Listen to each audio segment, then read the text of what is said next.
তো আজকের এই শর্টসটা স্টার্ট হলো লিপিস গ্ল্যামার ওয়ার্ল্ড পার্লার থেকে। লিপিকাদির পার্লারে আমি গিয়েছিলাম আইব্রো করাতে। কবে থেকে ভাবছি আইব্রো করাতে যাব, কিন্তু করানো হচ্ছে না। আজকে হচ্ছে ফ্রাইডে আর আজকে আমার স্কেড লিভ ছিল। তো আমি ভাবলাম যে আজকে কিছু টুকটাক কাজ সেরেই নিই। জানো তো, রাস্তায় বেরিয়ে আমি এত ভিডিও বানাই, মানে মোটামুটি তো তোমরা দেখোই আমি শর্টস দিই, বড় ভিডিও দিই। কিন্তু এখনও এরকম একা একা হাঁটার সময় নিজের ভিডিও করতে কেমন একটা অকওয়ার্ড লাগে। জানি না এই অকওয়ার্ডনেসটা কবে কাটবে। তো আমি আইব্রো করানোর পর অটো ধরে এখন চলে যাচ্ছি 3 বাস স্ট্যান্ড। ওখান থেকে একটু হেঁটে আমি চলে গেলাম ডক্টর বাত্রাস অফিসে, মানে ক্লিনিকে। ওখানে গিয়ে আমার আজকে ডক্টরস অ্যাপয়েন্টমেন্ট ছিল।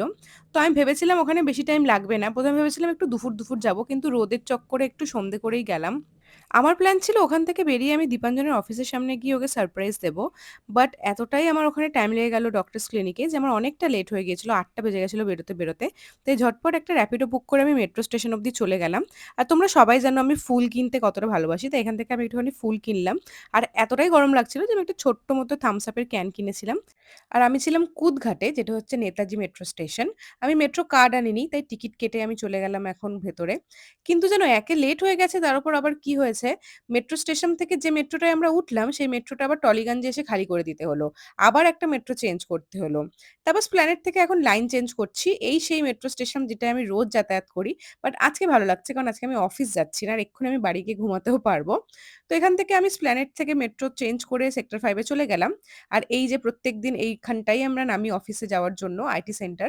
তো আমি দীপাঞ্জনকে বলেছিলাম আমার অফিসের একজনকে আমি পাঠাবো। আমার অফিসে একটা জিনিস আমি ফেলে এসেছি যেটা আমার উইকেন্ডে লাগবে। ওটা একটুখানি গিয়ে তুই ওর থেকে নিয়ে আসিস। কিন্তু দীপাঞ্জন এতটাই চালাক, ও আমাকে বলল, "ব্রিজ থেকে একটু এগিয়ে এসে দাঁড়া, হ্যাঁ?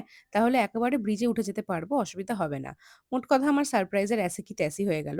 কিন্তু আমি ওকে বললাম যে, "আমি এত কষ্ট করে এত দূর এসেছি, তুই একটুখানি এমন রিঅ্যাকশন দে যেন তুই অনেক সারপ্রাইজড হয়েছিস, একদম শকড হয়ে গেছিস আমাকে দেখে।" তো এখন ওরকম অ্যাক্টিং করছে।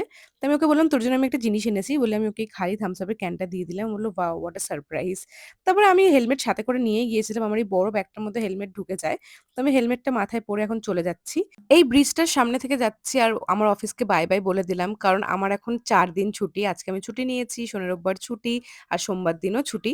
বাড়ি ফেরার সময় আমার খুব কোল্ড কফি খেতে ইচ্ছা করছিল। তাই আমরা চলে গেলাম সাবওয়েতে। কারণ আর সেরকম কিছু খোলা ছিল না। অনেকটাই রাত হয়ে গিয়েছিল। তো এখানে গিয়ে আমি একটা কোল্ড কফি অর্ডার দিলাম। ওখানে এক রকমেরই কোল্ড কফি পাওয়া যায়। আর দীপাঞ্জন একটা স্যান্ডউইচ অর্ডার দিল। এই স্যান্ডউইচগুলো তৈরি করতে দেখতে যতটা ভালো লাগে, খেতে ততটা ভালো লাগে না। মানে আমার ভালো লাগে না। কারণ এটা অনেকটাই সবজি ভরা থাকে একদম। আমার একটুও ভালো লাগে না এই স্যান্ডউইচটা খেতে। আর এদিকে দীপাঞ্জনের অবস্থা দেখো, পুরো বিধ্বস্ত হয়ে গেছে সারাদিন কাজবাজ করে। তো এইভাবে কফি খেয়ে আমরা চলে গেলাম বাড়ি। দেখা হবে পরের মিনি ব্লগে। ওকে টাটা, বাই বাই।